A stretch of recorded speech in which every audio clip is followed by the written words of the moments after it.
It's nice to have it up, just in case they don't have it on their little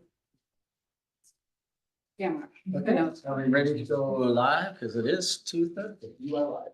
Chair. Hey. Or floor. Welcome to everyone to the Performing Arts Committee special meeting on Thursday, October 3rd. This meeting is being conducted with a virtual component. Anyone wishing to address the committee virtually may join the meeting online, and we've had a few doing that. And entering, so when the chair announces the item on which you wish to speak, click the raised hand feature in Zoom or dial 9 on your phone. When the chair, which is I, calls your name to provide public comment. If you are participating via phone, please press 6 to unmute yourself. Okay, it is about 2:31, calling this meeting to order. Roll call, we have a full quorum. All of our committee members are here. And we'll go on to item 3, minutes approval. Are there any comments or changes to the minutes for August the 21st?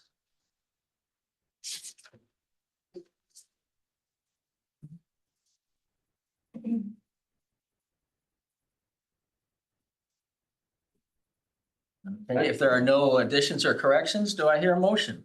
I make a motion to accept the minutes as submitted for the August 21st, 2024 Performing Arts Committee. Do I hear a second? I second. Okay, any discussion? All in favor? Are there any corrections from the public? Or comments? Okay, you are here, you will be participating. So happy. Okay, motion's been made, seconded, no additional thing. All in favor, say aye. Aye. Unanimously approved. Okay, we will go to item number 4, oral communication from the public. This portion of the meeting is reserved for persons wishing to address the committee on any matters not on the agenda. Speakers are limited to 3 minutes. State law prohibits the committee from acting on non-agenda items. And if anybody here is online was wishing to talk about the revisions to the Mountain View Center for the Performing Arts Home Company Program, wait until that item comes up. So is there anybody interested in making any oral communications on any other items that are not on the agenda?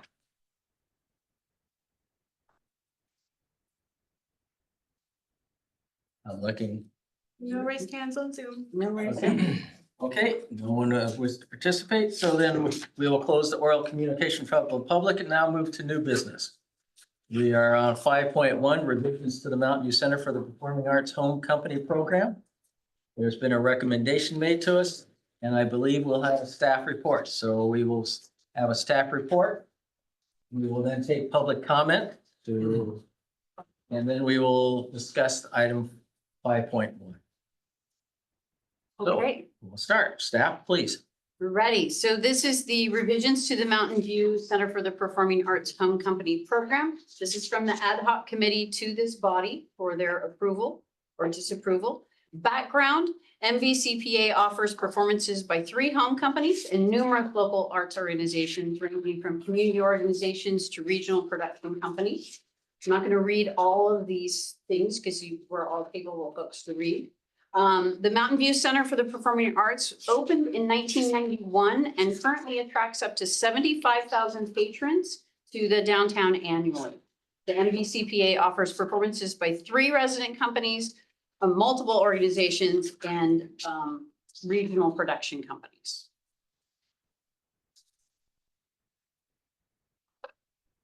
The MVCP operates on a rental basis, and the facilities renters are considered clients. Our clients contract with the MVCPA for rehearsal and performance dates, ticketing services to their patrons, and technical services for the production. The MVCPA does not produce, which is defined as paying for and controlling all aspects of design and production elements for a performance and retaining all ticket proceeds. We also do not present, defining as paying someone else to produce the production and retaining ticket proceeds or splitting proceeds with the producer. A primary reservation process occurs every fall for the following October through September season, and the facility is typically booked 18 months in advance. Home companies receive priority access to dates And following home companies, city staff follow a priority process outlined in the memo in response to city council study session, February 23rd, 2010.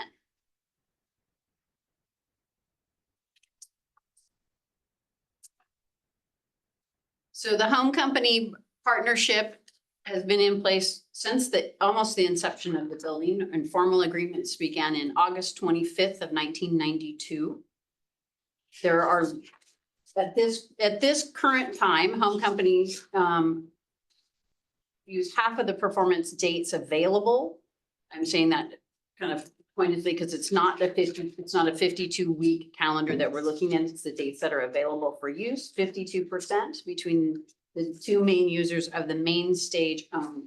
And these partnerships provide an ongoing base of quality programs while bringing established audience and public recognition with them. In return, these companies receive priority access to dates to schedule performances in exchange for a rental fee.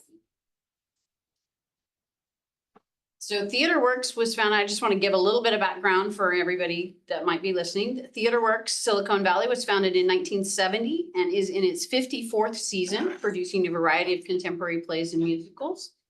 TheaterWorks Silicon Valley has been a home company with the city since 1991, and they produce 6 productions annually, 4 of them at the MVCPA. PYT, a youth theater company, was founded in 1992 and became a home company in 1997. They produce, we had said 2 to 3 productions on the main stage annually. Upstage Theater, which is our third home company, they strictly do second stage. They were founded in 2015 and are currently in their 14th season. So home companies receive priority reservations by contract. Their reservations are confirmed in January for the following October through September. After home company dates are confirmed, requests from non-home company clients are added to the calendar in a primary reservation process. So staff had anticipated bringing an update regarding the home company program to the city council in 2020. I think we kind of all know what we were doing in 2020. That would have coincided with the expiration of the home company agreements. So at this time, in addition, the Performing Arts Committee, this body, identified in their fiscal years 22, 23, and 23, 24 as part of their work plan to review the home company program by evaluating current operations and adoption of best practices from other regional venues, and to review fair and equitable practices related to home company percentage of use, nonprofit use, and commercial use, and diversity of artists. So as part of our benchmarking, 2 other theaters, we looked at these 4 theaters. They're the most similar to our operations. They are all 5 of us. The 4 that we're comparing to are city owned in the building. 2 other theaters are physically closer to Mountain View, but are not similar in their operations. And that's the Lucy Stern Community Theater in Palo Alto with 300 seats and the Sunnyvale Theater with 200 seats. So those were not considered because they were not comparable venues to us. Just to clarify, the Livermore Valley Arts is also known as the Bankhead Theater. Yes. Okay. So. So, got it up there.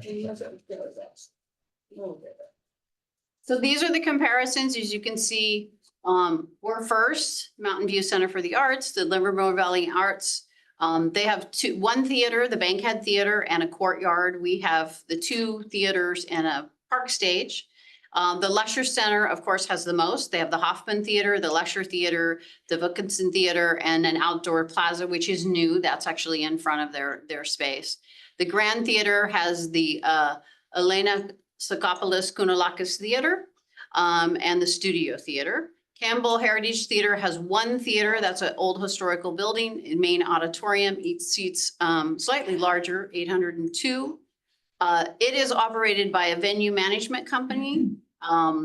Tracy Grand Theater, I'm going to go in reverse order, is operated by owned and operated by the city. The Walnut Creek is owned and operated by the city. The Livermore Valley Performing Arts Center is owned by the city. The property is owned by the city, but operated by a 501c3 nonprofit.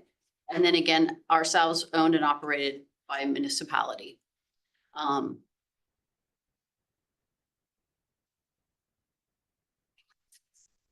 have that Is it okay to, the committee ask you questions as we go, or would you like to hold them on? You guys can ask questions. Did you have a question? Yeah, I just looked at the number of events on their Livermore versus number of events from Mountain View. And there's a huge, even with Walnut Creek.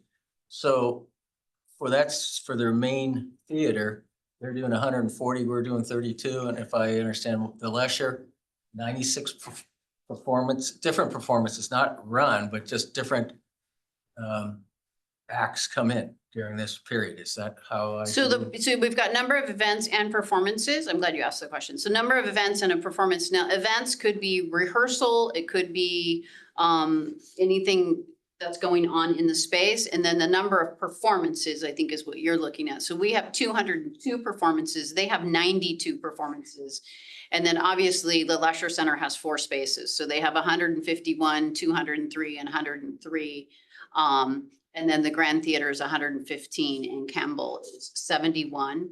I do want to point out that the Lesher Center does have a resident company, but their resident company is their own production company. It's a completely different model from any of the rest of them. It's their own production company and they use their middle-sized theater exclusively. Well, I was just trying to get clarification because we have number of events 32, but 202 performances. So of those 200, how many different performers come in to make that? Whereas the Bankhead has 148 events, but 92. So I'm just trying to parallel. So we got 32 and we got 4 home companies that make up the 202, whereas the Bankhead has 140 different performers and they only use, and they have multiple performances for 92 or the Lesher at 96 for 151. So I'm just trying to correlate how many performers or acts that come in to make up the various across the board. You didn't get it, you don't understand? No. Okay, Well, so- but the other part of it is I can't answer that question Okay, at this moment because I would have to deep dive into Okay. exactly what, basically when we ask these folks and what we're doing, a number of events is not related to a performance. Okay. So it's a reception or it's something other than a performance related event. It's an event, not a performance. Okay. Being very, the language, but. So it could be a lobby event. It could be, Talk. it could be it could be a talk, it could be a lobby event, it could be, we had a health and wellness day that was in the lobby.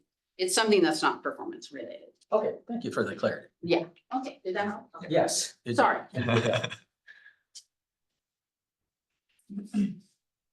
So one of the recommendations from the ad hoc committee is a terminology update to industry standards.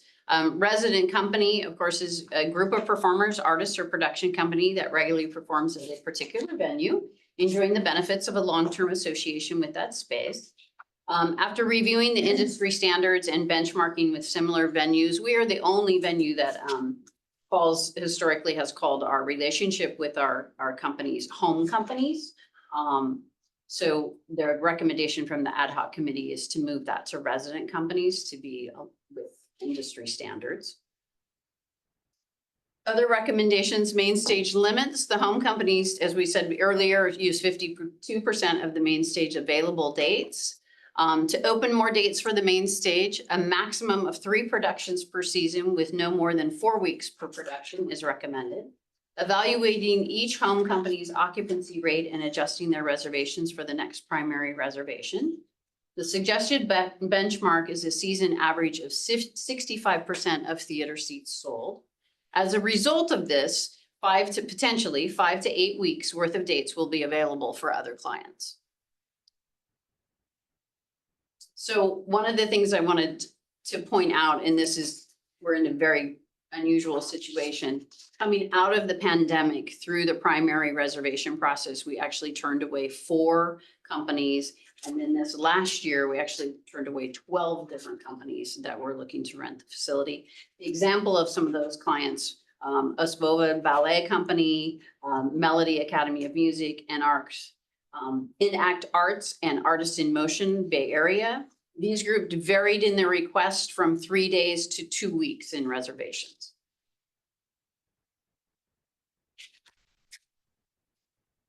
So the future of the home company program, staff is the ad hoc is recommending that staff from Community Services Department will conduct a review of the home company program every 5 years. Typically, that has gone to council every 5 years. If adjustments are needed to address unmet needs, staff will present recommendations to the PAC for evaluation. And City Council, of course, will continue to approve all memorandums of understanding with the home companies. That is a council item. The Community Service Department review after 5 years. I thought there was the ad hoc committee was talking about more frequent than 5 years. So the suggestion was every 3 to 5 years. So that's up to you guys if you want to. Because a lot happens in 5 years and so. So while the recommendations outlined in this memorandum will still be presented to City Council for consideration, the ad hoc committee suggests that going forward, staff from the Community Services Department conducts a review of the home company program every 5 years. If adjustments are needed to address any unmet needs, then we'll address that internally. So final recommendations. The Performing Arts Ad Hoc Committee recommends to the body, update the title of the program from home company to resident company. Limit home companies to rent the main stage to 3 productions a season and the maximum number of consecutive weeks to 4. And adjust the number of consecutive weeks reserved based on 65% of capacity sold the previous season.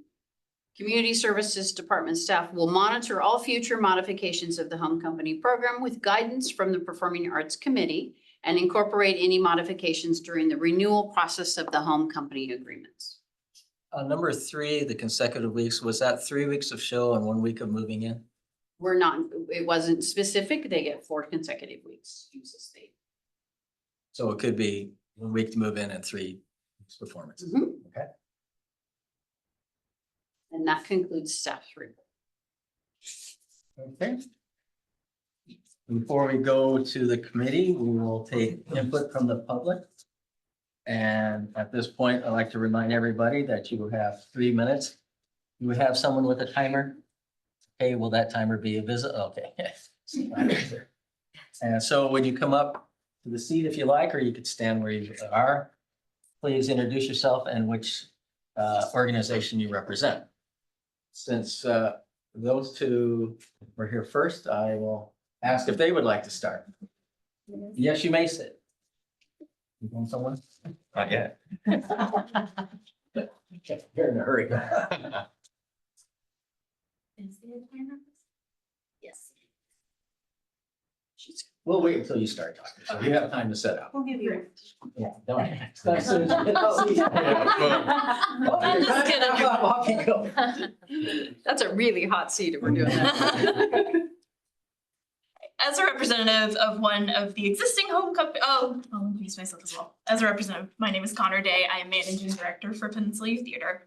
I wanted to clarify a point in the memo presenting the revisions. Looking back to PYT's start as a home company through the 21-22 season, we would regularly use the main stage for 4 productions per season. In 22 to 23, we dropped our May show for capacity reasons, bringing us down to 3. So more accurate representation of our productions is 3 to 4 rather than 2 to 3. With that, I am curious if PYT were ever interested in increasing our main stage season back to 4 productions. Would we be able to request additional main stage dates through the secondary booking process, or would 3 productions indeed be the hard limit with our status as a resident company? I also wish to highlight the note regarding priority of date conflicts to companies who have appeared with MPCPA for more than 10 years. As a youth theater, the timing of PYT's performances are very important to our operations, as we are at the mercy of our young actors' school and holiday schedules. And maintaining that consistency year over year in our performance schedule is really important for our participating families and our audiences as they plan their activities annually. With the potential addition of more resident companies, I understand that the competition for specific dates may increase within the primary booking process. but ensuring that this priority is continued to be honored for us is really important for our longevity. Looking specifically at the operating models presented, we had a couple of observations to share. Some closer geographic municipal organizations weren't included in the review, such as Cubberley Community Center in Palo Alto and Montgomery Theater in San Jose, and even school-based venues like Epiphany College, which despite not necessarily matching the size or the scope or the operations of MVCPA, I think would have been interesting to compare due to their closer proximity and realistic competition with FSQIT's operations. Also, our understanding is that home companies were brought in to provide a stable base of revenue for the venue.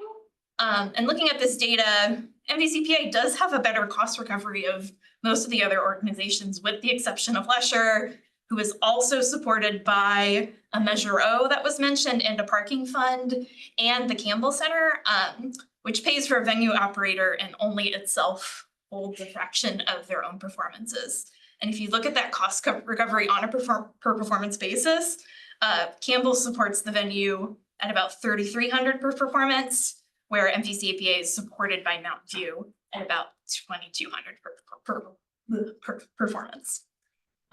That was all. Thank you.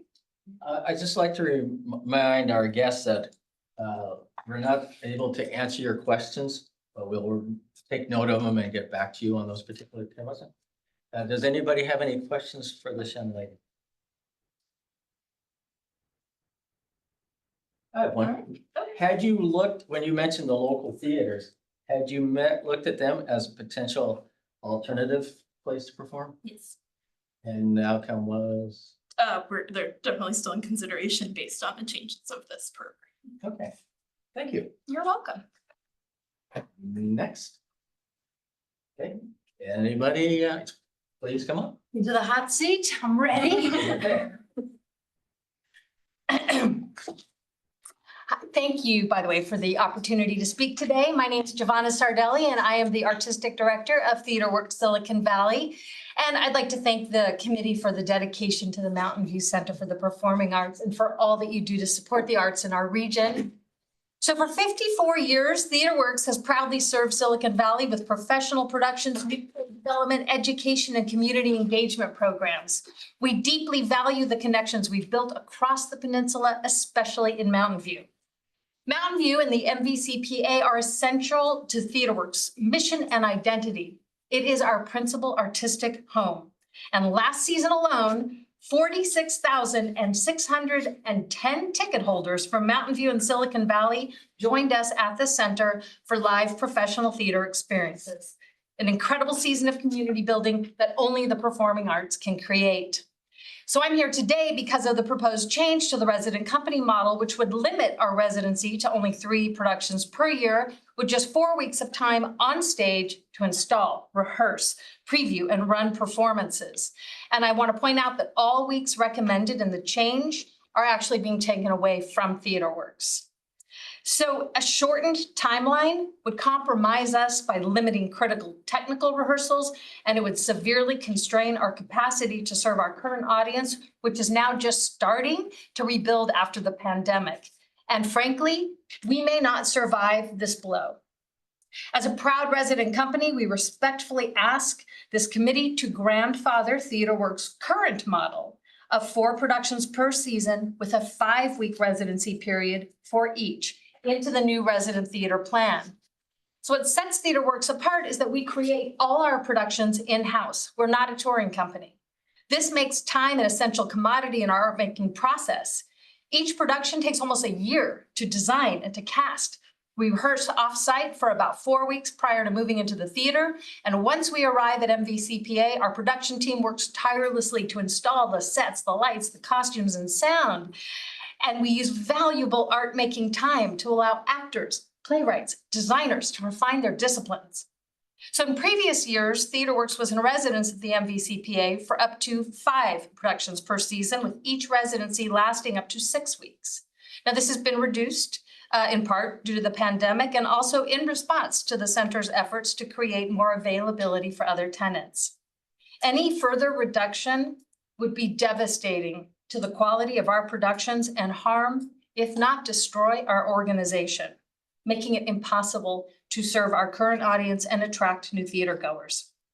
As a proud resident theater company, we are respectfully asking this committee to grandfather TheaterWorks' current model of 4 productions per season with a 5-week residency period for each into the new theater resident plan. That wasn't right, but you know what I meant. So thank you. I want to thank you for your time and your consideration. And we look forward to continuing our long and fruitful relationship with MVCPA and with the city of Mountain View. Any question? Yes, I have a question. So do you consider Hershey Felder and last season's August Wilson production, a production that you created from scratch? How I Learned What I Learned was created from scratch by Tim Bond and the artist. So yes, that one is. The relationship with Hershey Felder is different because he is a solo artist who works off-site to create his performances, but he considers us his theatrical home, as he made clear when he volunteered to do the concert for TheaterWorks Silicon Valley and is part of our season. So that relationship is unique because that is a decades-long relationship with an artist. I have, okay, so, when I was, early on, a couple of years ago, we were asking various directors before you came along to say, what would you change about the process? And at the time, Mountain View required you to do 50% of your performances at Mountain View. And at the time, the director said, we would like to change that. We don't necessarily want to be required to do so many minimum at our store and give you opportunities. Had you heard of that before? And do you feel that you need to do a minimum number here if on a new residence MOU? Well, what we are asking for is 4 slots, which is more than 50% of where we perform. Because we do not have our own theatrical home, we make art in the Lincoln Stern Community Center, and we do that. We have 3 slots there.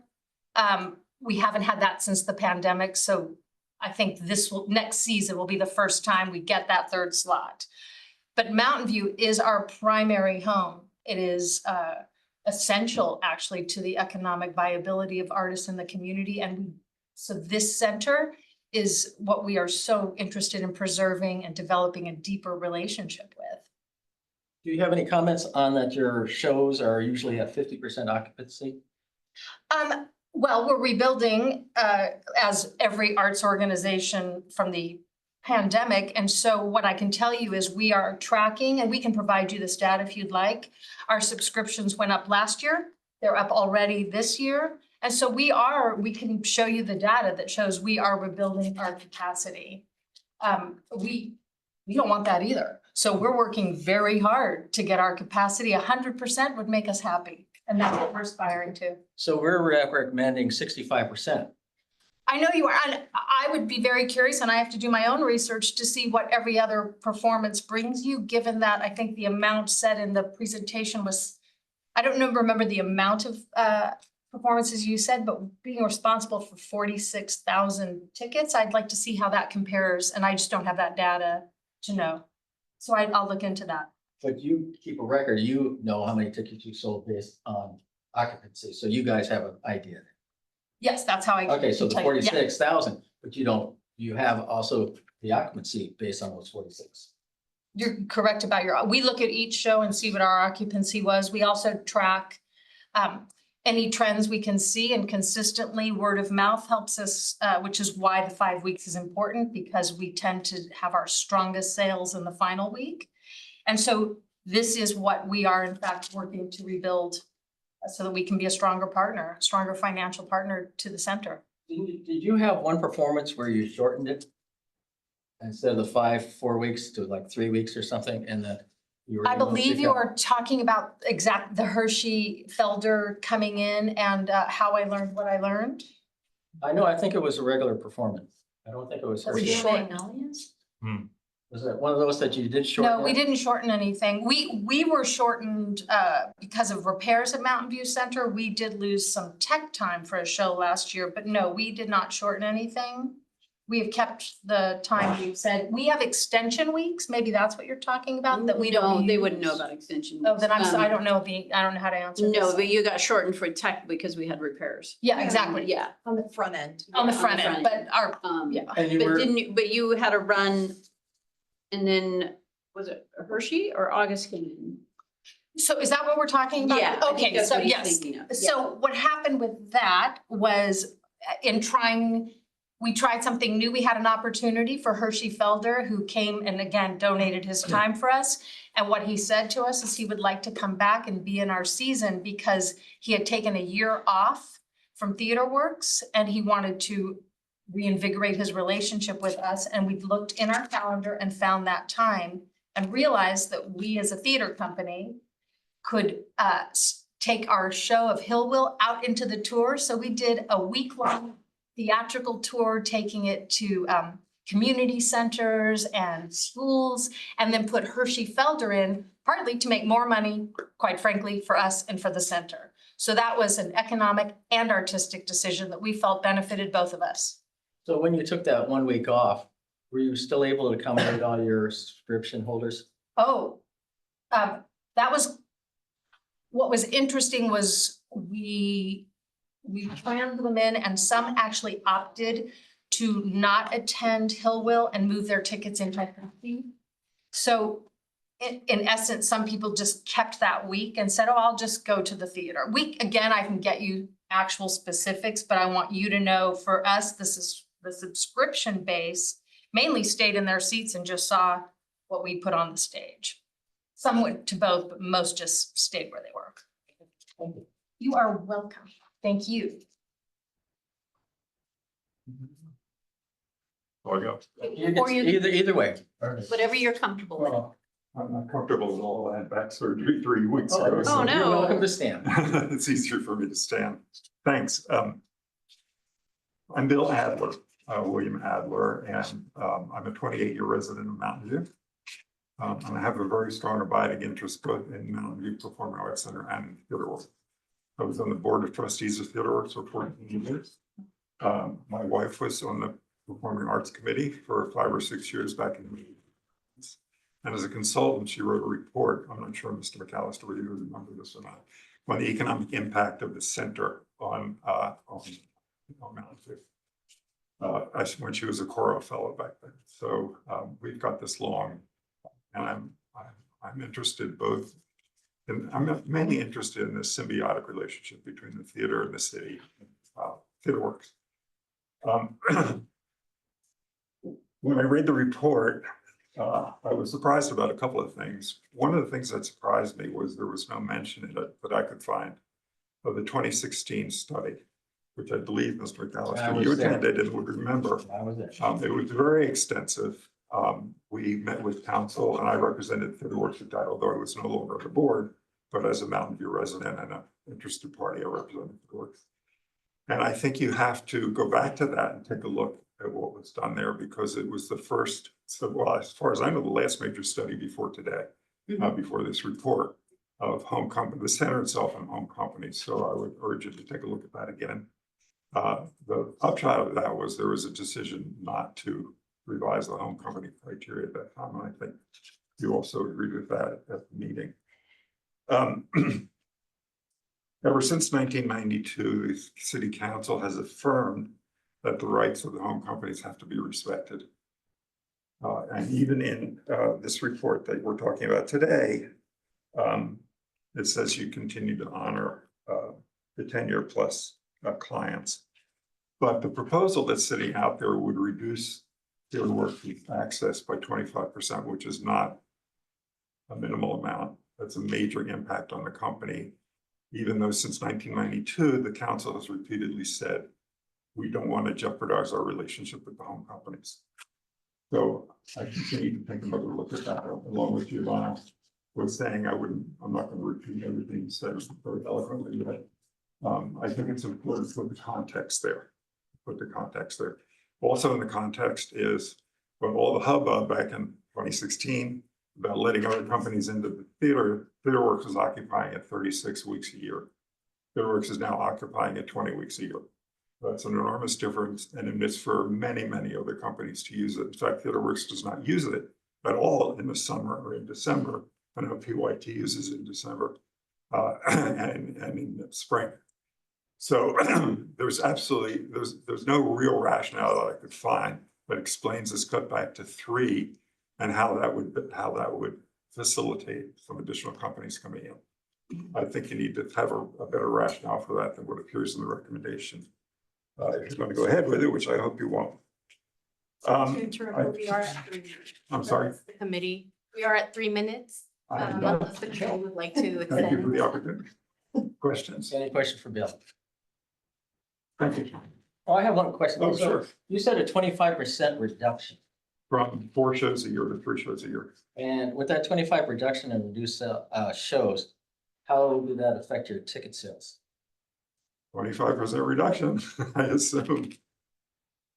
Uh, Well, not every show is also equally number of tickets, so it's a little hard to say. I mean, if you had to eliminate a Hershey Felder, you'd lose a lot of money. yeah, If you had to eliminate a new work, for example, that people aren't familiar with, you probably would have lower attendance and you would lose less money, but it's a show by show calculation.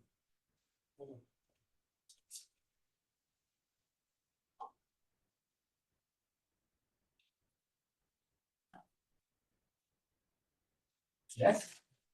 Somebody online? Is there oh, yeah, somebody- Carl. Hand up.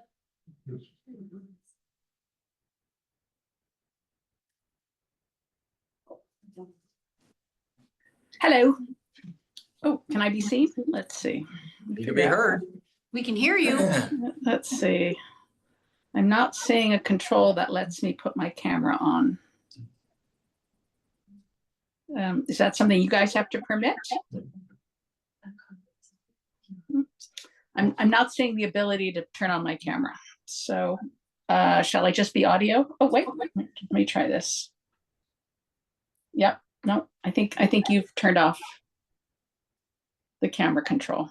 I believe only speaking is permitted. Ah, well, that would explain it. All right, if I may, thank you so much for allowing me to. Sorry, speak we're this issue. rude. Some people are better seen and not heard, or heard and not seen. Well, anyway, thank you for allowing me to speak. I've been affiliated with TheaterWorks since its earliest days, and I wanted to make sure you're all aware of its past history with the Mountain View Center for the Performing Arts. It sounds like many of you are, but I would also like to speak to TheaterWorks' national and local standing. In 1991, shortly after the center opened, TheaterWorks presented a world premiere musical, Go Down Garvey, on your stage, featuring a cast of 45 actors and a full orchestra. Since then, TheaterWorks has presented hundreds of productions, including 73 world premieres to date, shows that were created right here on the peninsula and have gone on to play at theaters across the country, as well as in New York. Among the shows of note was Memphis, a musical created by a Broadway playwright and Bon Jovi's keyboardist that TheaterWorks premiered on the Mountain View stage. It went on to win the Tony Award for Best Musical. And when that award was accepted on the national television, live from the stage of Radio City Music Hall, the city of Mountain View was thanked for its support. On the subject of Tony Awards, in 2019, the company was awarded the Regional Theater Tony Award. That is the highest honor in American theater, given to exactly one theater out of the thousands across America in recognition of consistent excellence. Again, the city of Mountain View was thanked in TheaterWorks' acceptance speech. So while TheaterWorks is a local company that works within and for this community, it is a professional regional theater which has won national recognition for its work. TheaterWorks has also presented 172 regional premieres. Next week makes it 173, bringing to this community works that have been hits on Broadway and elsewhere, but not seen yet here in the Bay Area.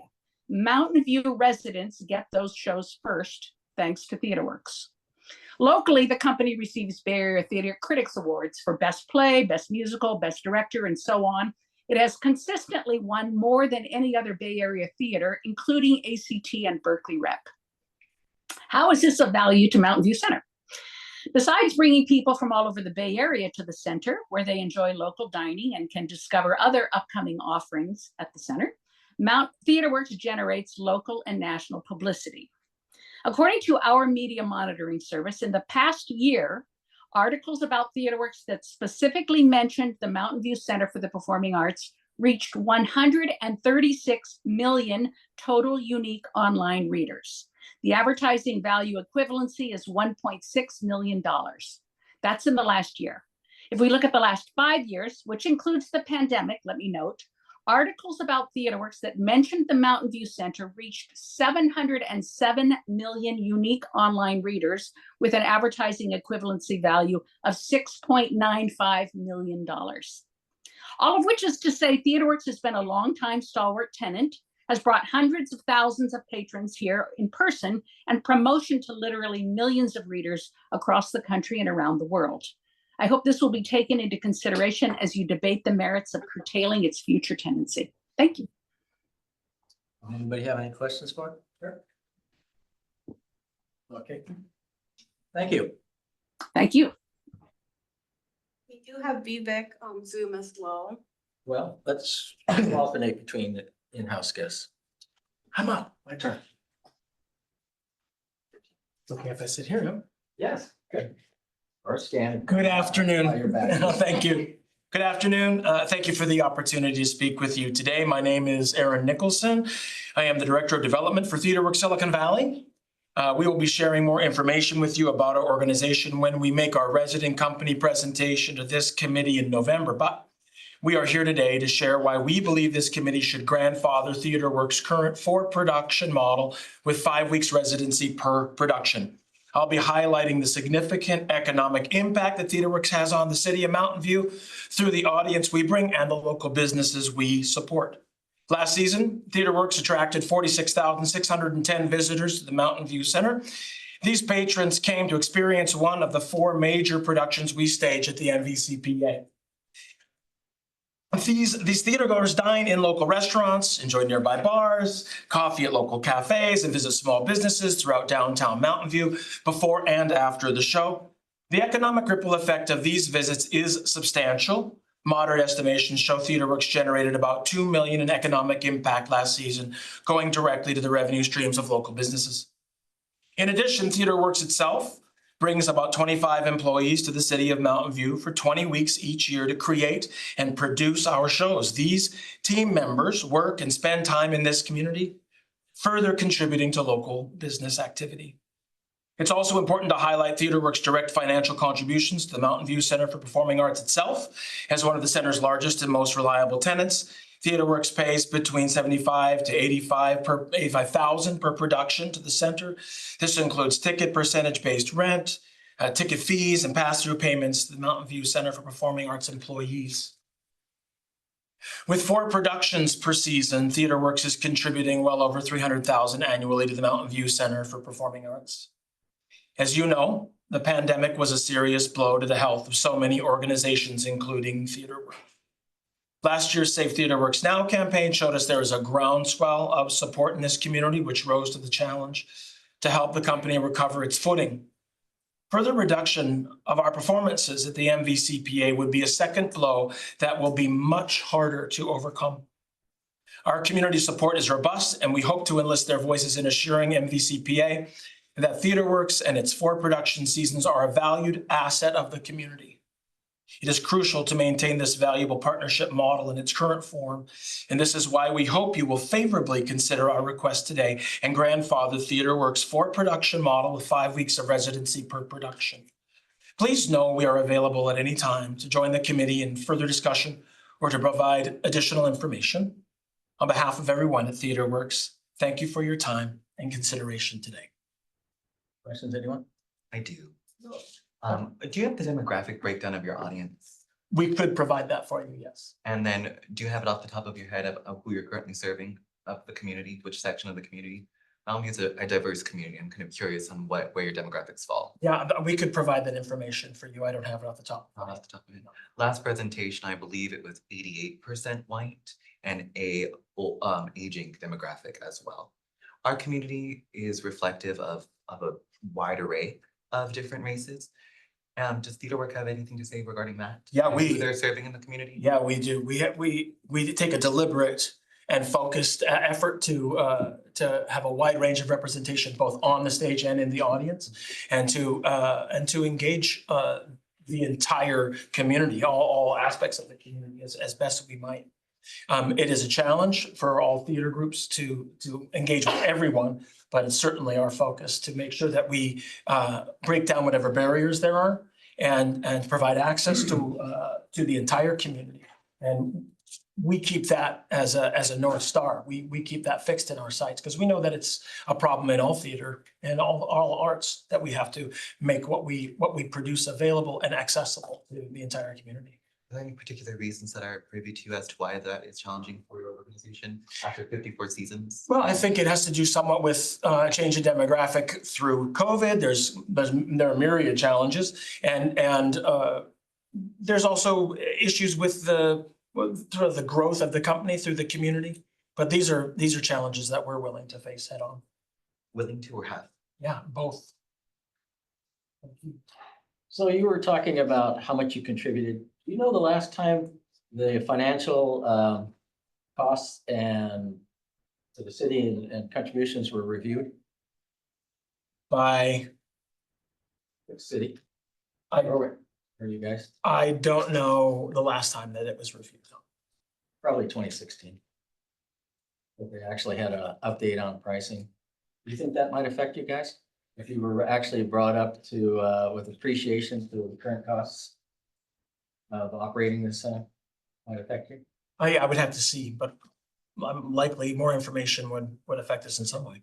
And now you said you like 4 shows. What's wrong why can't you do 4 shows in 3 weeks instead of the 5 weeks? Or show, I can't. Did you say if you had a 4-season shows or maybe I misunderstood? 4 shows with a 5-week residency is what we're Okay. asking to be grandfathered. Could you do 4 shows in 3 weeks residency? That's, I'm a humble development director. And I can't speak to the artistic pieces there. I think Gio eloquently spoke to it earlier, and I think there are reasons why that would present a major difficulty. So you were just off the top of your head, what major difficulty would you have?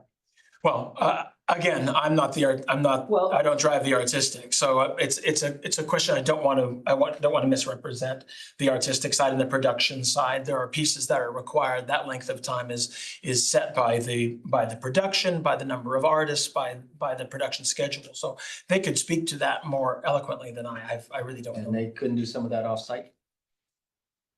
Well, we do rehearse offsite. 3 weeks of rehearsal offsite prior to 1 week of that. depends, it's between 3 and 4. Yeah, Okay, thank you. thank you. So I have Oh, go ahead. Yeah. some questions. Do you have any business partnerships within Mountain View?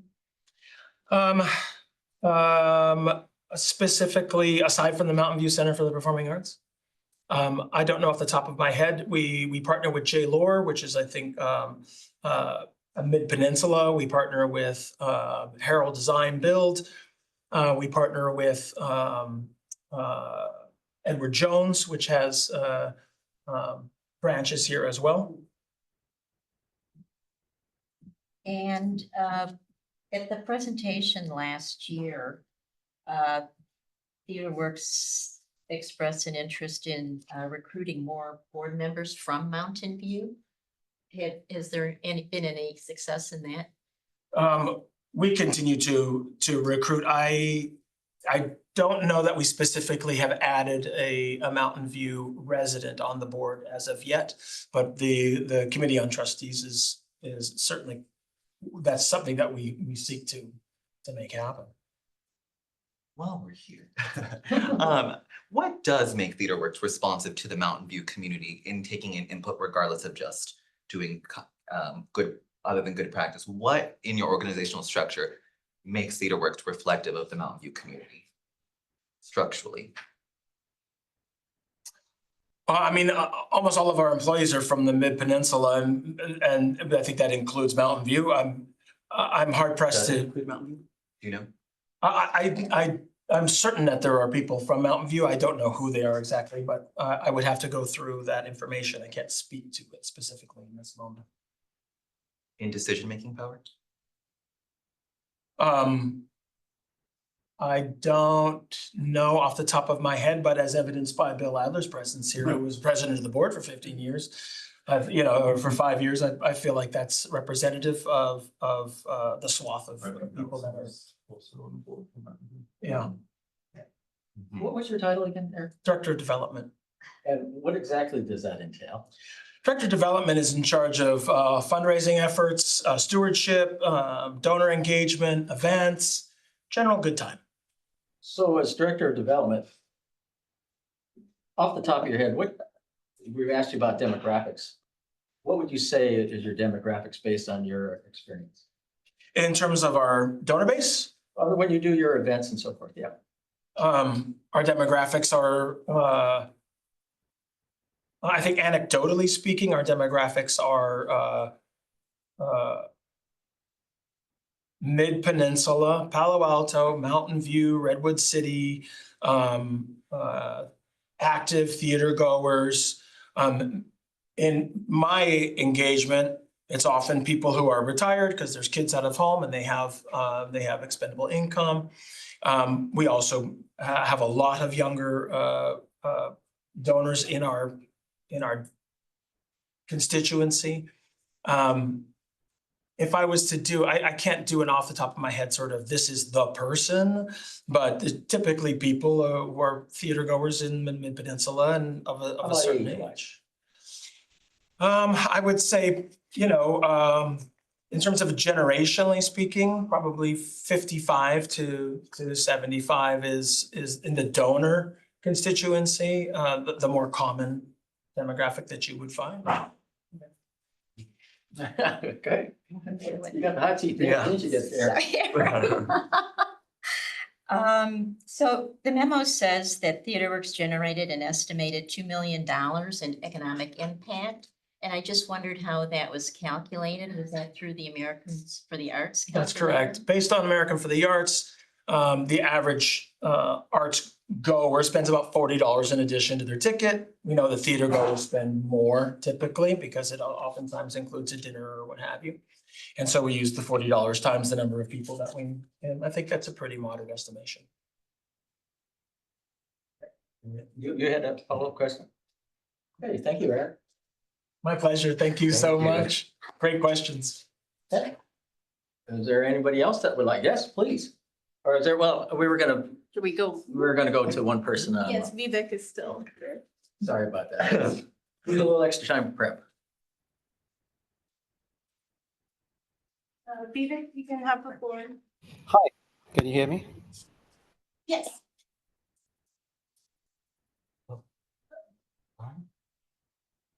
What happened? No, that's You wrong. were That's there. not, I think. I'm back. Oh, they left the Zoom. I'm Oh, sure no. they'll be back. Okay. With some, You're up. I can give them 3 minutes. I probably won't talk for 3 minutes. Hi, my name is Dan Kelly. I'm a Mountain View resident. I'm a member of the board of PYT.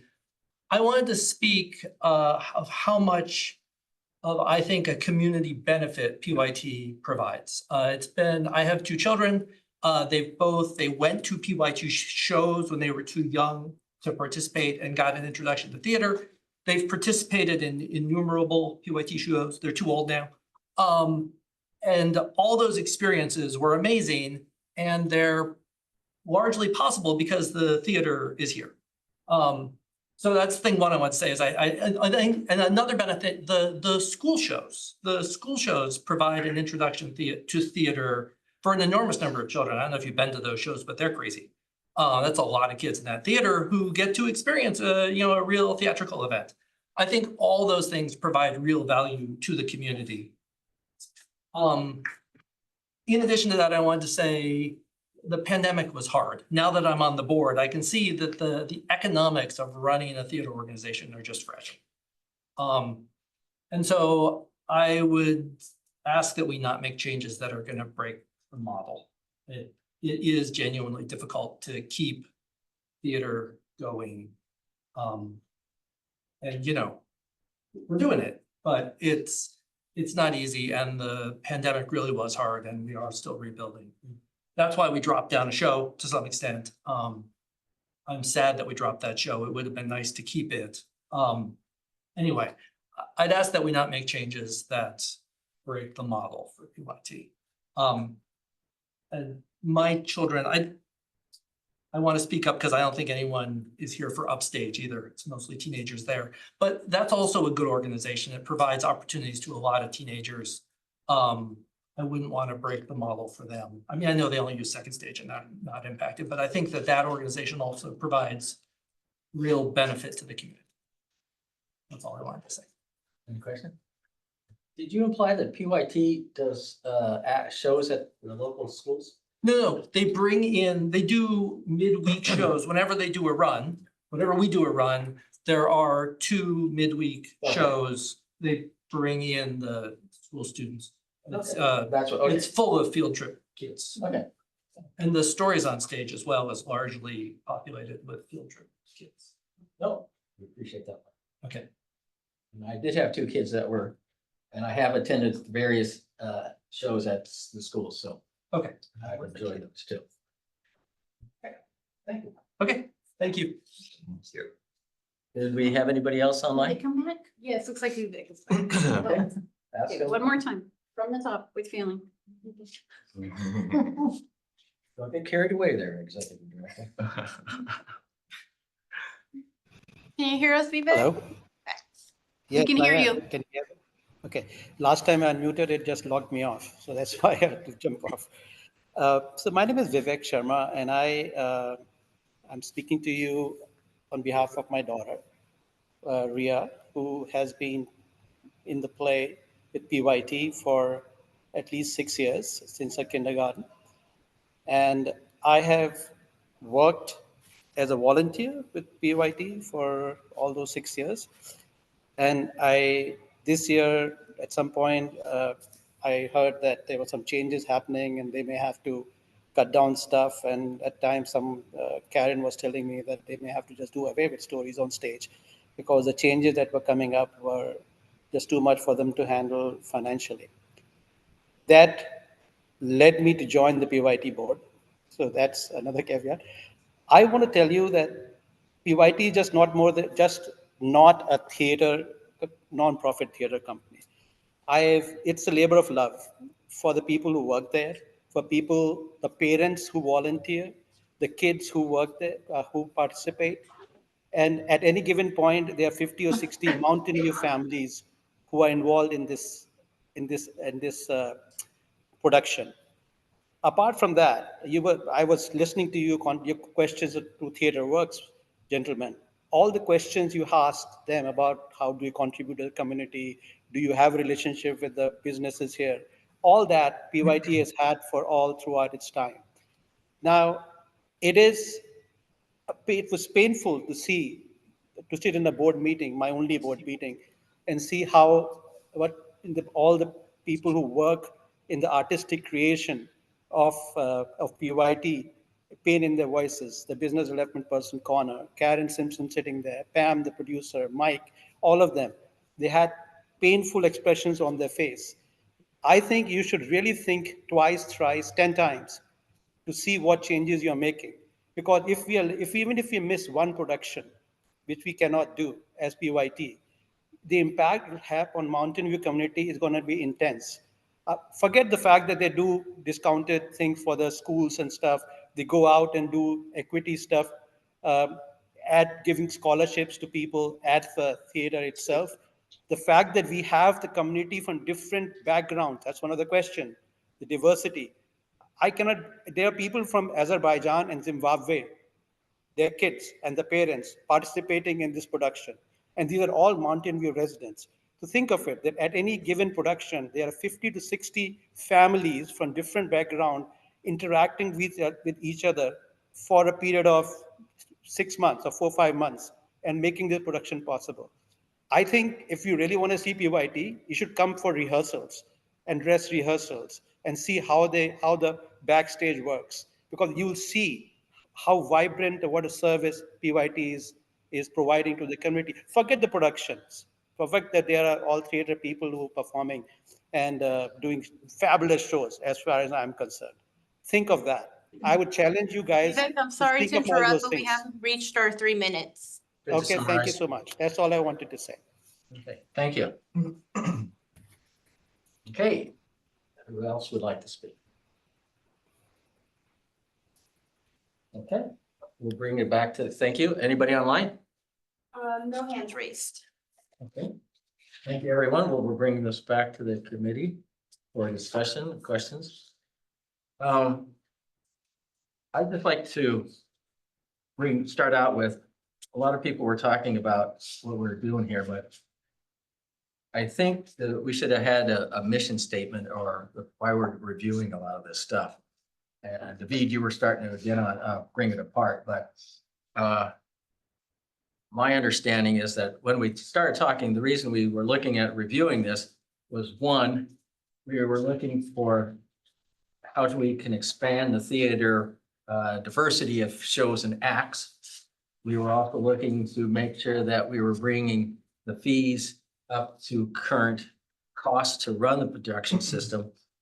And that we were looking for diversity of, other than the acts, the type of shows, but the people that we reach out to, and that we could also bring in acts that normally wouldn't be able to participate here and serve an underserved community.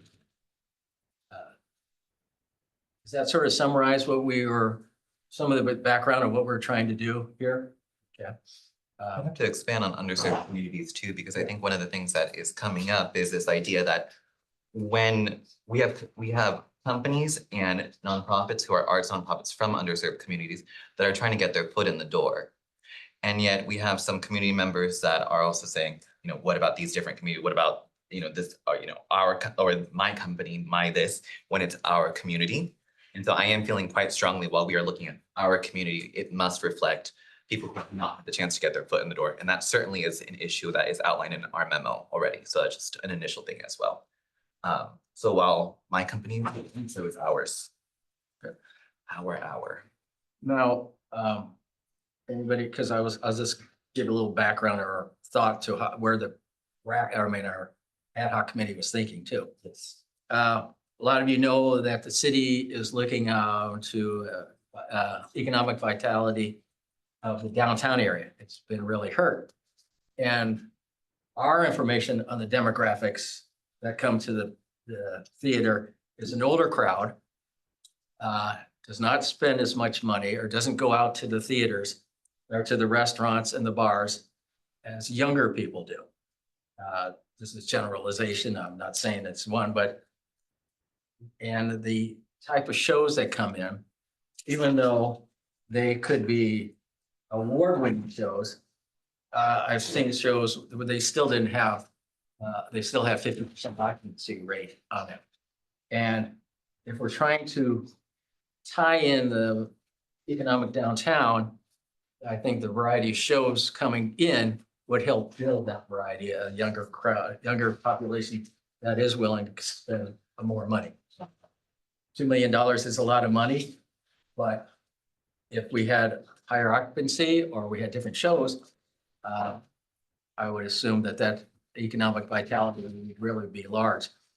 And so that's some of the why we're bringing this under review.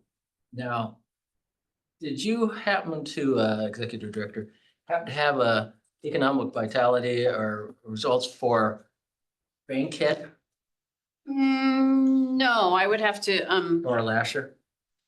Lester, no, I would have to, I have ours for Santa Clara County. Okay, But I would have to pull up on Americans for the Arts. I can bring that to the next meeting. okay. But Americans for the Arts is typically done by either you can dive in really specifically and do it for just your community.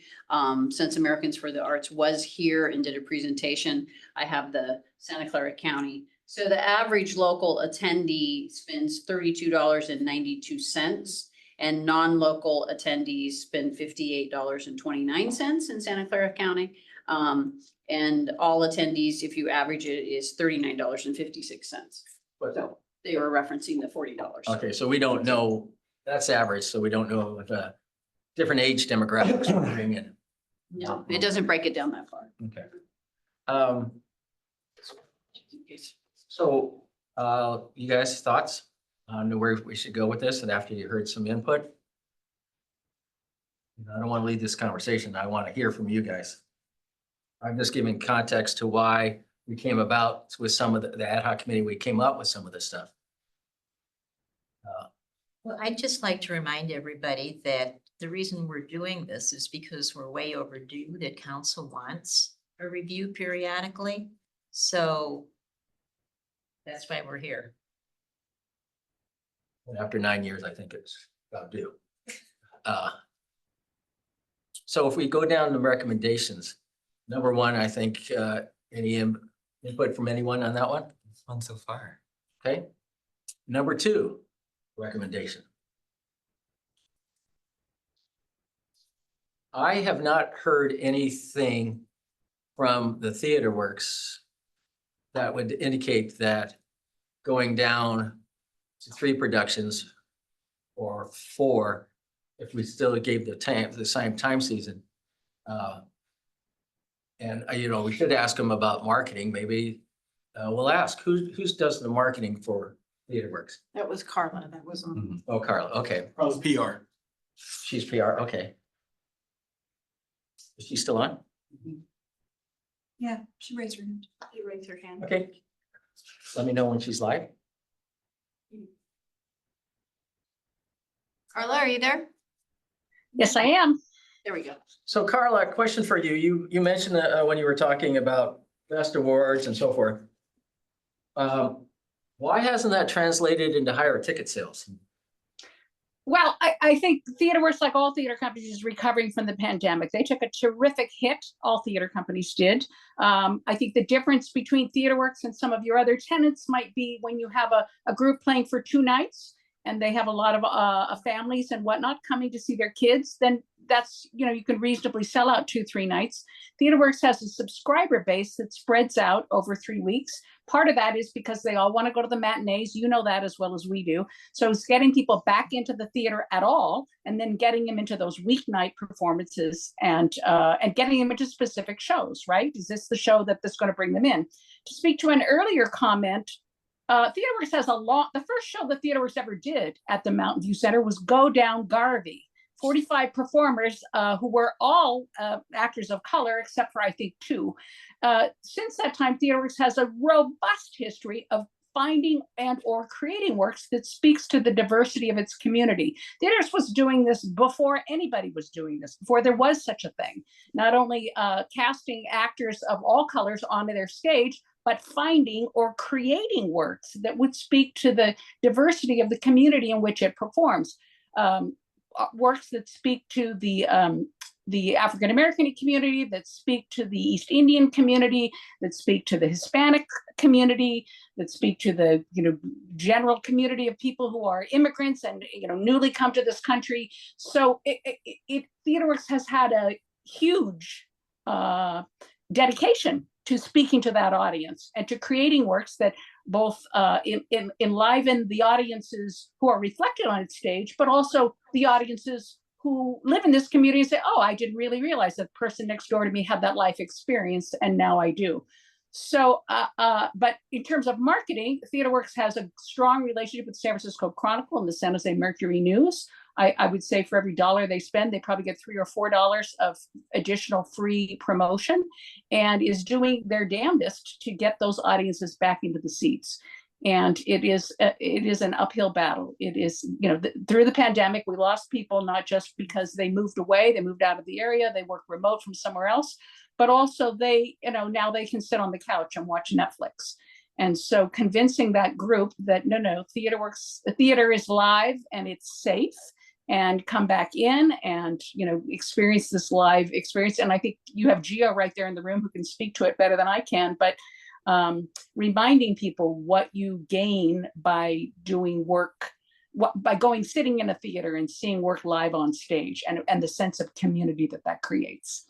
That has been an uphill challenge. And TheaterWorks, of course, was hit by the pandemic, so had fewer dollars to spend on marketing. So now we're trying to do, like you are, do more with less. And how do we get these audiences back and reflect the community? Carla, do you have any recollection, or do you go back to 2019 and how your Oh, I ticket most sales assuredly do. Yeah, I go back compared to now in occupancy? in terms of seating capacity. So No, not the- capacity, occupancy. How many, if you, back in 2019, currently we're seeing shows at 50%. Do you recall what the ticket sales to occupancy was? TheaterWorks back had then? one of the robust capacity versus or earned versus unearned income theaters of all the theaters I work with. So I've been doing this for decades, and with theaters all around the Bay Area. And TheaterWorks had a very strong earned income. So in other words, most of their revenue came from audience, from ticket sales, like 70-30. It was remarkable, the level of TheaterWorks support through ticket sales. So it was doing very, very, very well. It was on a high actually in 2019. As you remember, that was the year that culminated with the Tony Award, and they were riding very high. We had shows that were sold out. So they were doing very well. Yeah. And, the pandemic just cut everybody off at the knees. And But across the board, do you recall your average occupancy ticket sales for 2019? I can't report that number. I don't want to misquote. And I was not always on box office receipt reports. I know that, in annual reports, and you've got a whole group here that is new to the theater, right? Gio has just stepped in as artistic director, and Aaron has just stepped in as development director. So they don't quite have the history, the knowledge of those numbers right at their fingertips. So we apologize for that. But I have been around this entire time, and I can tell you that houses were full, and we were turning people away. Press would call me and say, "Can I get a ticket for the final week?" And I'd have to say, "I'm sorry, no, you can't. We don't have any seats." Okay. So when I also, I'll ask you the question, and you sort of answered it as you had these award-winning shows, and I would look in this last couple of months or more than months, last 6 months, I would see reviews in the paper that the shows were good.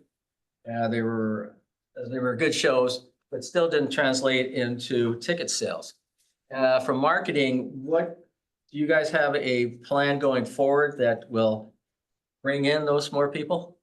Absolutely. Real quick, Carla, to add on to that question, and how have your practices changed since COVID? What has changed, So, and that's what I'm wondering.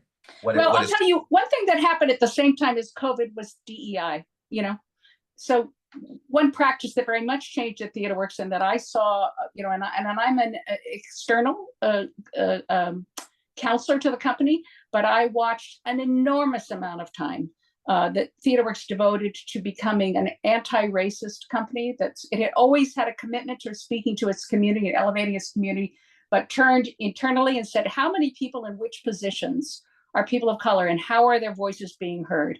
And how is that translating to what we do on stage? And how is that translating to which audiences that we reach? And how is that translating to the other organizations with whom we partner? So that definitely has changed in terms of marketing. Sorry? Did you say how? You said it had changed, but how has it changed? Well, I think Gio could probably speak to the makeup of her staff right now, but I would say the heads of almost every department are people of color, which was not the case a few years ago. So the staff is very certainly mindful of who's being represented and how their voices are being heard, and the shows that you see on their stages, right? So not just the August Wilson, the show that's about to open next week is about a partnership between two men who are from very different backgrounds, from very different economic strata, from very different makeups, who bond over being fans of LeBron James, right? So it's a way that speaks to how do we get over the division in our country, and how do we find the common ground with people who may not look like us, who may not think like us, but how do we arch that? I think Gio can speak better than I can to how that permeates the theater, the season that she has programmed this year. And then in terms of marketing, yes, we just had a meeting a couple days ago. They have a new interim executive director who's listening on Zoom now, who has been really dynamic in stepping in and saying, all right, how do we turn all our resources towards reaching audiences, all our audiences, not just our existing audience, not just our former audiences, but our new audiences. I hear you say you want new young people coming into the theater. Absolutely, we all do. We know the theater depends on that. So finding pieces that speak to that audience and then getting to them in the mediums that they read, right? So, we used to run ads in the newspaper. Now we're running ads on Instagram and digital platforms and reaching people, where they are at and speaking to them in ways that say, come in, come see our theater, come see this, check this out. This is a new experience for you, and it may speak to your issues. Have you had a chance to dialogue with that new audience yet directly? Have I had a chance to speak to that new audience? Your org.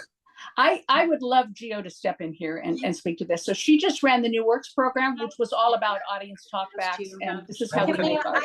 Well, I'm concerned about it from a marketing perspective first as well. So if you could answer that from the PR perspective as well. You mean, how do we speak to them from a marketing point of view? So That's your role, correct? yeah. So in our last, let's see, in the Schlemm, I'm trying to think, 2 shows ago, we created partnerships with India West, so it was a show that spoke to the East Indian community. So we partnered with the media that speak to that community. When we did shows that were set in, that spoke to the Asian American, the Chinese community, we partnered with those media. So, and I think it was about, let's not just drop in and drop out on this one show, but let's create a partnership and then let's maintain that partnership over the rest of our shows, right? Come and see the show that speaks to your community, and then how can we show you what other communities look like? Thank you. And do you want to? I would, could I just give you? Yes. Yes, because I think you asked such important questions about know, like our, thank you. yes, and and I'm so sorry you were asking Erin, and I was like, oh, come in, coach. So I think one of the things that's really important is to note is, as Carla said, I've been in my position for 1 year. So the entire leadership of TheaterWorks is about 2 decades younger. This is all on record, so Heeks, 2 decades younger than it was previously.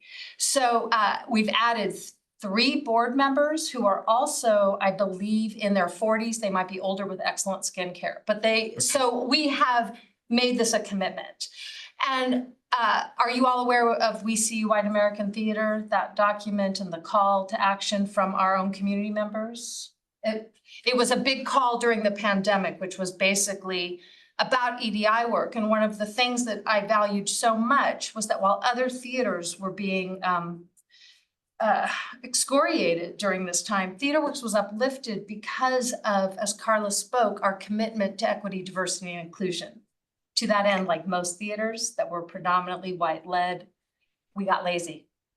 So it was a nice time to examine and see. And so what I can tell you is the programming from the artistic director who preceded me and to me is diverse in every way. We are, if you look at our season, you look at our writers, we are committed to 50% diversity, not just on stage, but also in the art makers themselves.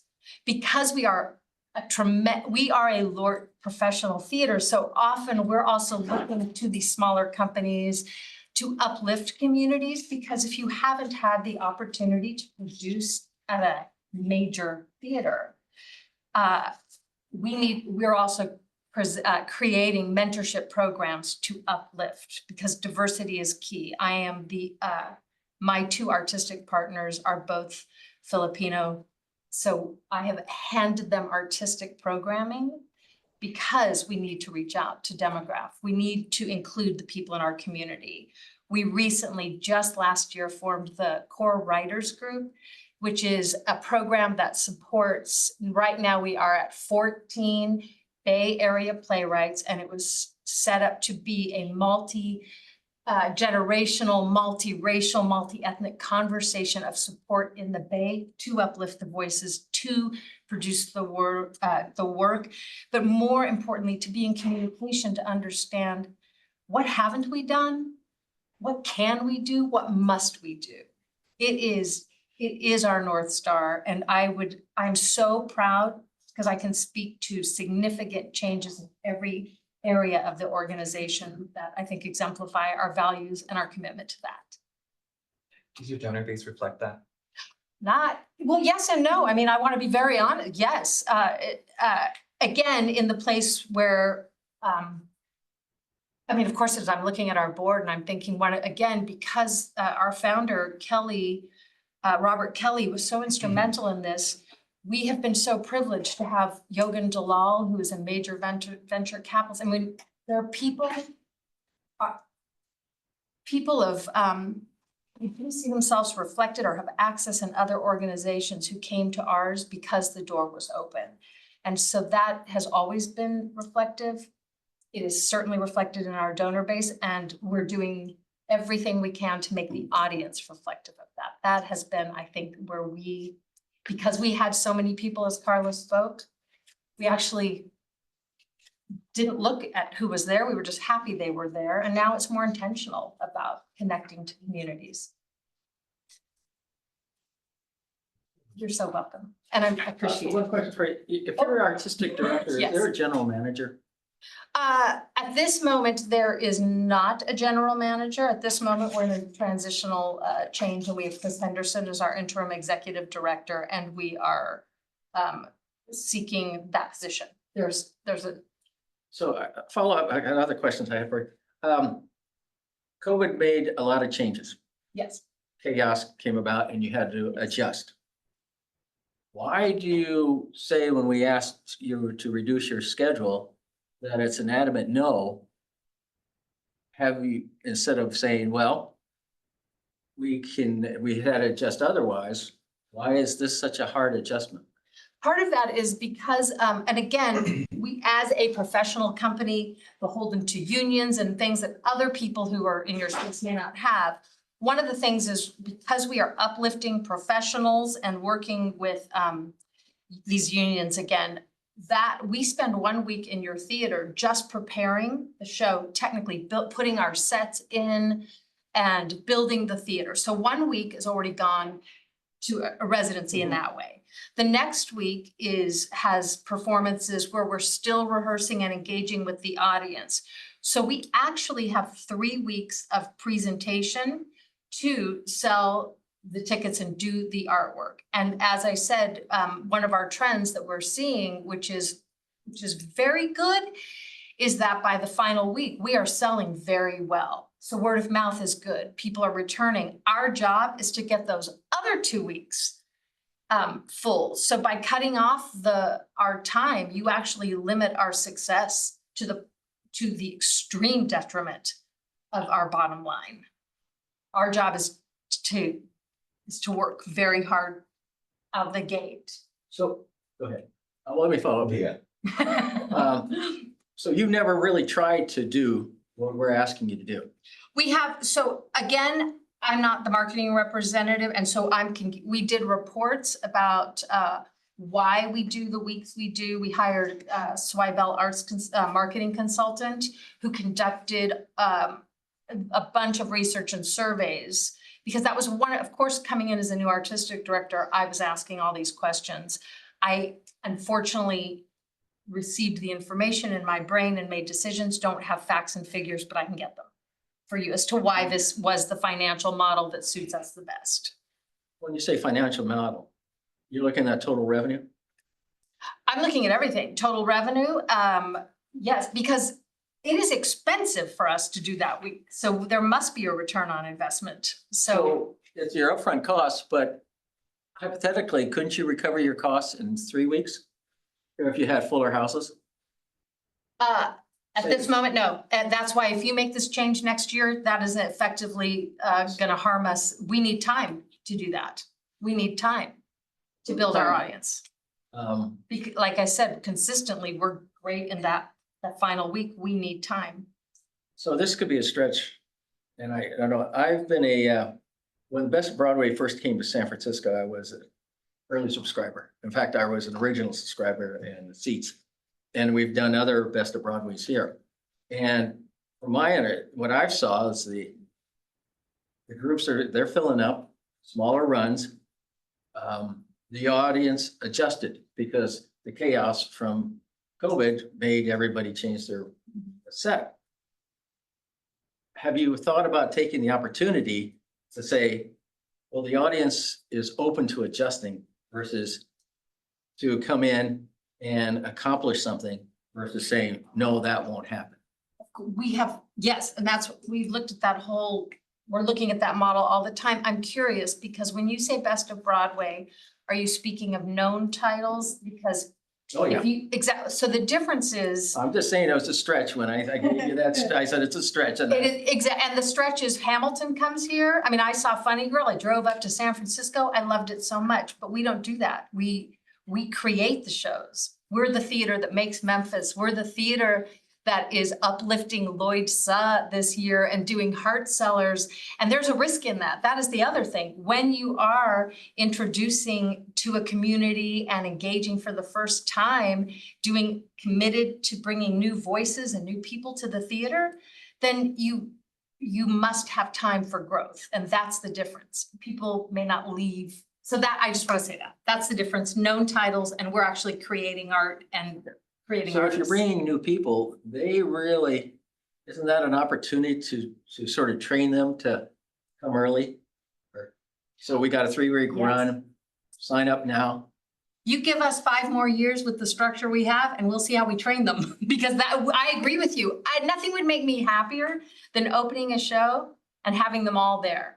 It's simply, it's the trends for everything. People show up later, they wait to hear, is it worth my time? So I hear what you're saying, and it is simply not possible for us to make this pivot instantaneously. It just is not.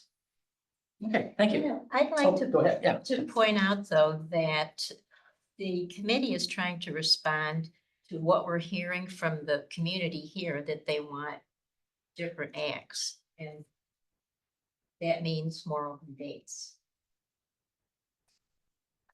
We have given back already 5 weeks, and so. Jesus, okay, thank you. That's it. Okay. No question. I had a question on that. Yes, I do. So regarding the artistic model that you use for your shows, now what type of shows would you say that you present mainly? What is the relationship between audience and stage? Can you ask that in a slightly different, I want to answer you and I'm not. What is the totally- audience's relationship to the performance? How do you situate the audience in the performance space? As a new artistic director, truly, this is my first season. There are things that we are changing and trying to do. One of them is for every education model that we're doing, it feeds into the show we're doing. We're looking at everything we do, being in conversation. So for Rajiv Joseph, you mentioned Enact. We're actually partnering with Enact because as a smaller theater company, they don't have access to Rajiv Joseph in the way we do. So we felt it's our responsibility to reach out to Vanita, who runs that organization, and say, how do we use this opportunity to partner with you and uplift you and work together so that we can continue this work? So we're in dialogue with community partners and with our audience. We don't want it to be transactional, and unfortunately, that's what some of it looks like. And with the artistic relationship, when Oh, they're I'm so doing sorry. the That's why business. I know, I'm business. so, then I didn't understand. Art. Oh, I love it. Let's go. No, Let's go. when the audience is in the seat, what is the audience experience? Give me a typical Oh, audience experience. That's a this great way is- of putting that. Got it. I'm so sorry. Sorry. This is my favorite thing because I believe Mountain View Center should feel like a home. So we just had a meeting today when that I believe as a new leader, it is essential to have us there saying, welcome, thank you for being here. We do personal curtain speeches, which is something that we, as often as we can, given staff limitations, to say to the audience how grateful we are. We stay after to speak to them, to be available, because I, as a new leader, need to hear from them about what they are enjoying, what I could do better. And in every communication with our audience, coming to the show, we say, what can we do better? How can I meet you? And I'm genuinely saying that because I don't know. While TheaterWorks has been here for 54 years, I'm in this position for 1 year, and I am so excited about making it a home and a place where people feel welcome, like they belong, and like they can share thoughts and feelings and ideas with me. But my first time will be next week. Okay. Yeah. Now, I'm looking into this a bit further as well. Let's take the pier, for instance, Yes. just down a bit. How does the Theater Works show compare to the pier that's down at the pier, various shows at the pier? In some ways, I'm gonna be honest, I have not seen a show at the Pear yet, so I can't speak to that. I can speak to many other organizations, but one of Yeah. so when I've been to many other theaters, one of the things that is different is we are not a community theater. We are actually a professional theater with the heart of a community theater. So I think, What does that look like? well, in some ways, what we're able to do is provide access that you otherwise can't. Like Emily Kuroda and Francis Chu are people who are on our stage as often as we can get them. And so the difference is we're the theater that can attract that kind of talent, which is meaningful to a community. I mean, when Emily Kuroda is on our stage, the audience from young to old says, oh my God, she's from Gilmore Girls. I've seen her on TV, but now she's in my community. So that's a difference. But one of the things that we do, we're trying to make our big theater feel like a welcoming, small theater. We're trying not to lose that. We're trying not to float away on aspirations. Have you been an artistic director elsewhere? No, I've been in charge of programs. I've been a freelance director my entire professional career, and then I was for 10 years a part-time employee of TheaterWorks as the director of New Works. This is my first full-time job. Lucky you. Congratulations. Hey, I'm gonna say thank you. Okay. So let's bring it back. Okay, so we were at 3, just the consecutive. Now, one component that down to 65%, we said that because we want to get the utilization up and the financing in. Anybody had questions on that? If it's not at 65% currently over the board, that's new audience coming in. So I think that is to benefit of as well. Yep, okay, I'm just, Yeah. so any other questions on number 4? Okay, number 5. To me, that's a little vague. And that's why it goes back to what I'm concerned about when you mentioned the 5-year review. Because if we are coming out of COVID, things could be changing drastically, and so we should have a more current review. So are you saying that if this committee recommends something new, then that will be presented to the community service staff to say, okay, we recommend that you review this particular item? Yes. What it means is Say that it one more doesn't time. have to go back to council for every single thing. Okay. So, but the council will still, the memorandum of understanding with our resident companies will still remain with council. That will go. Would you But recommend we will be able to be more nimble. a wording change, or I understand the components, but I was just wondering. Could you get more? Ask that question. Oh, were you suggesting a wording change, a sorting of the words, or are you fine with the wording as it is? Well, when she went back to the 5 years, I just felt that was, could you have done something like 3 years or as needed, or 5 years or as needed? Because I see 5 years and people are gonna, well, you know, because costs go up, labor costs go up. The recommendation doesn't clarify the Yeah. years in the report. So So yes. you can make a. Adjustment to that. Okay. Anything else on there? So this is what we're gonna go to council with. This is what you're voting Ad on hoc, as a okay. body. The ad hoc committee has presented this to this body, and this body can approve or disapprove. So when you talk to these home companies, and you told them there are, I mean, there's one thing that they're gonna be concerned about. Then there's the cost of running in that our city has liability fees that are gonna come along, or that there's going to be structural changes in the cost of renting this. Has that been, I mean, we could recommend all this, but is the economic effects gonna be more of a devastating effect to these guys? Well, or a deterrent. I the guess. fee study is a citywide fee study. Mhm. So that isn't up to a department or the Performing Arts Committee. That is going to an outside consultant, and they're gonna make recommendations. Citywide, like parks, just the same Yeah, as parks. it's citywide. Mhm. So how, I can't even speak to how much it would affect the MVCPA because we're just turned over all of our current fees, basically. So that is forthcoming down the line. And Um, is it like 2016 when they were last reviewed, or, no, that was the home company. That was a home company. So this is a citywide fee study. So, and we're part of that. And when's the last time there was a fee study that incorporated If I'm going off the top of my head, don't make me swear to this, but I want to say 2012. 2012? Yeah, Yeah, that was a huge issue. it was a long time ago. Yeah. A long time ago. Yes. Okay, And what I will say, well, I can't say that. so a lot of what we're proposing could be More mute, often. could be a mute deal. Because the economic impact could just change how these home companies come to us, or residence companies that come to us. Okay. Hasn't been approved.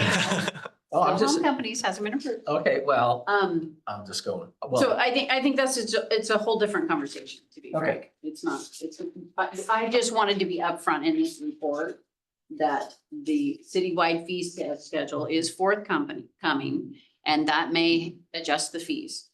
How it's gonna adjust them? They may add fees, they may take away fees, it may go down, it may go up. It's like, they're gonna be looking at this holistically citywide, and I'm sure there'll be some effect to the CPA in regard to that, but at this point, it's down the road. But I don't wanna, I wanna be transparent. Okay. That's forthcoming. So where does it say in here, 5-year review? They're typically done 5 years, so that's It's not. typically, yeah, it's typically, and that's what it's been in the past, is 5 years. So,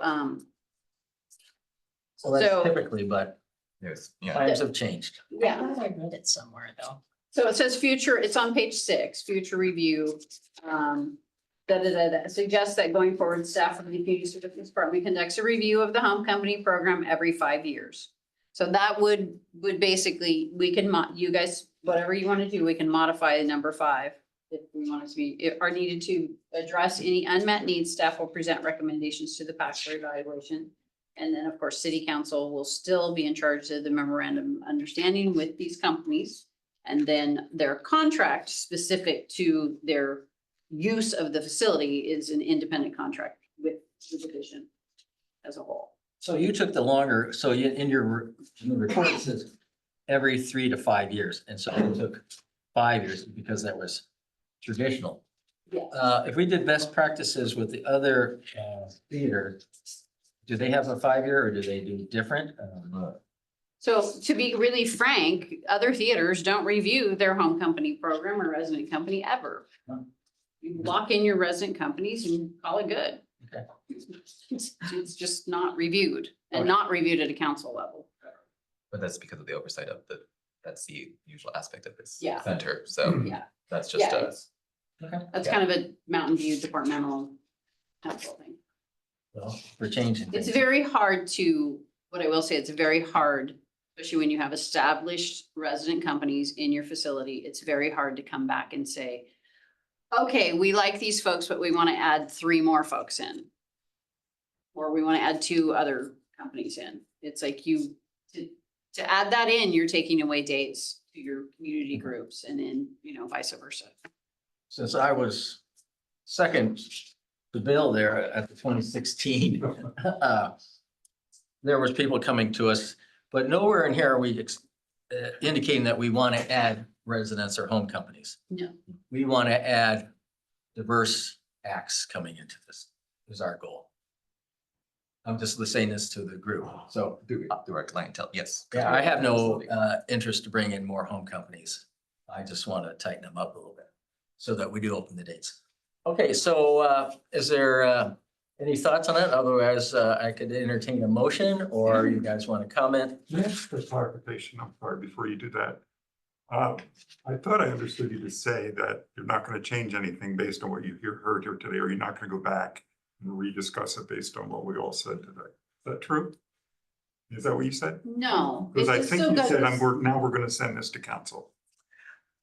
Well, once this body approves or disapproves, then it would go to council. If if this body doesn't approve it, then it doesn't go past this body.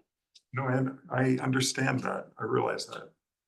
My question was, for example, are you going to engage in a discussion of any of these points before and decide whether you need to make any revisions to what goes to council? Or is what we're seeing today going to council? That's the question. That's what we're voting on. It's this council. Do they does this committee Well, approve those or recommend them? but this isn't the first time that our home/resident companies have heard about these changes. Is that correct? No, but it's changed considerably because at one point the fee study was not, the fee study wasn't in the works, so there was conversation at the initial meeting of potential fees changing internally. Is the 3 productions a season? This was new to me with this memo being shared. Is that correct? The limit to 3 productions a season. Well, we talked about limits based on percentage and then Yeah. that morphed into, instead of using the percentage, into just a limit. Yeah, but that changes. Yeah, it did change. Things significant. Yeah. So let's bring it back to the committee. So this is the ad hoc's recommendation. So we do need to review it and see if there is any concerns or updates or changes, or that we want to have staff do any revisions or thoughts and bring it back to us, or we take a vote. Now, there was a recommendation. Was this, I would imagine that this was an action item? Yeah. Okay, so there is a recommendation. Performing Arts recommends revisions but forth by the ad hoc committee to the home company. So there is a action item.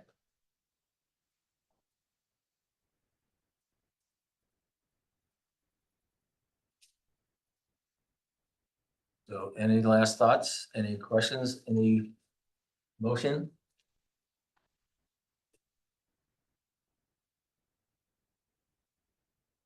Do we want to specify more of a goal in there or why we're doing this? Do we want to leave that up to verbal? I'm directing you guys and asking you, here's our vote. Yes, I think, I mean, it would be, because one of the things that's coming forward is that the connection between MV PCA and the community and what is needed regarding that. And we are hearing what the home companies, resident companies are looking for as well. And there does need to be some level of parity between that. And I think that there currently is, but if it feels, I do think it would be in our interest to say, I do agree in drafting some level of mission statement. I think that would be clear for, I think council would appreciate that. I think council would like some level of understanding as to why these recommendations are being made. I do see council. So it's an addition to. What we currently have, yes. So like an introductory statement? Some sort of, yes, as John was saying, some sort of role. Chairman Callister. Your thoughts? So where would you, okay, so are we going to draft that now? Is that? No, we've been here for a while and we're just sort of, we have this action item, we add something to it. We can, we could still accept this and add something to it later. This is the action item in front of Well, the us. direction, you can approve this. You can approve the recommendations and then as part of approving the recommendations, then you would request that the staff would add a mission statement or goals. When is the fee schedule done? Hmm? When is the fee schedule done? I don't know at this. We just started, Yeah, so okay. at least 6 months. That's beyond our scope today. Yes, it is. Yo-yo? Any thoughts? I think it's a hard decision. Do we have 2 minutes to do? It is an action item, so it could come up and you vote yes, or you could vote no. Have to make the vote today? We're asked to take a vote. Yes. Oh, That's Well, I what mean- committees do. I mean, it could be was to also just make the additional goal post for a mission statement as well, and then see that, Someone could make a motion? and then wait for staff to report back to us. Mhm.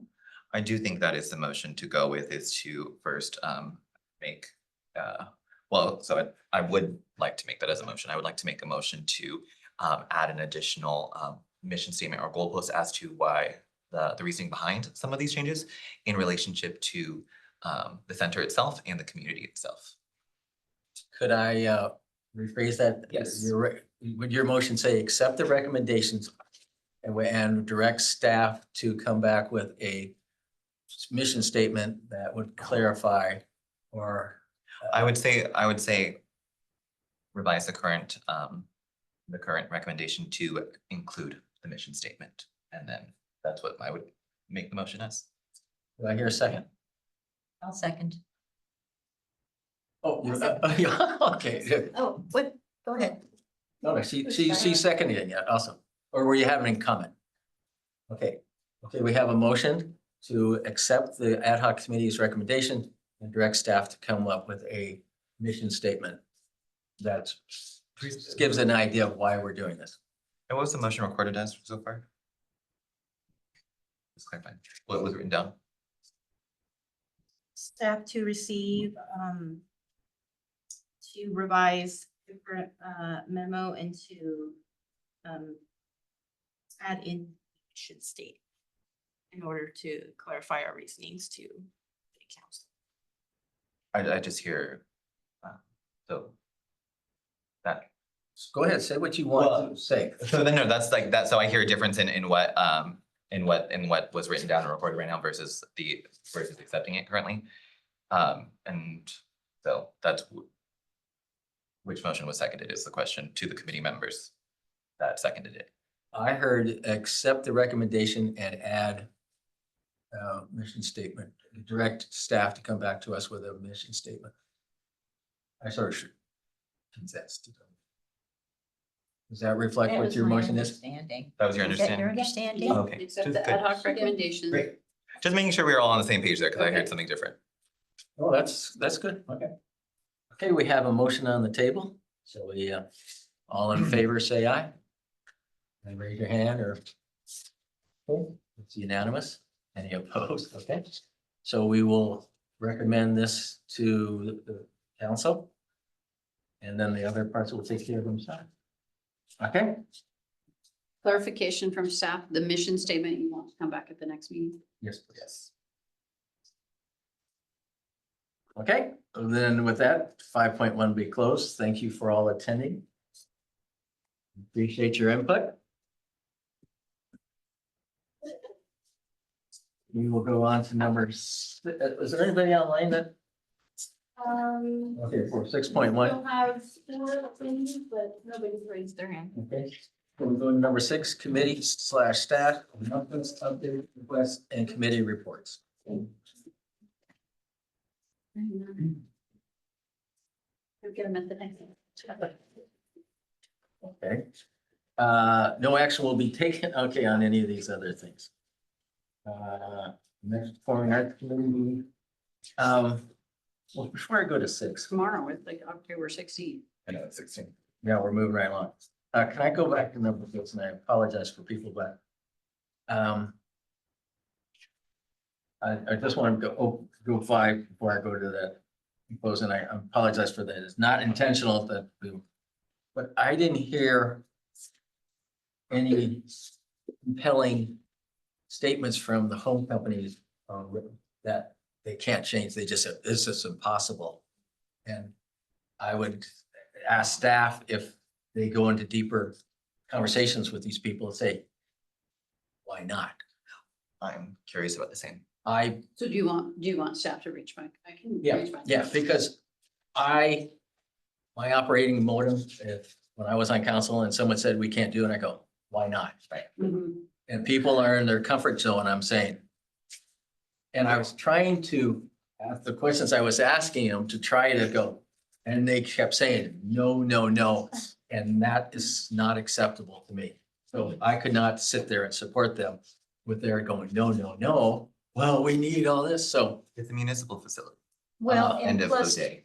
demanding 5 years in order to make the changes that we were asking for. Some of Is these just changes are kicking not the new. can down to the road to the next review. And so that's why thank you for the ad hoc committee thanks you because we put a lot of time into it. We think the ad hoc committee. And I don't think the other people realize that the ad hoc committee, this was not a one and done deal. This was over months of time and reporting back to you guys and getting your input too. And I should have said that earlier there. So, okay, It's on- but that's it's on why, there. yes, ask them. And see if they, because this is what's gonna happen when we go to council. I will be there and I expect all of you.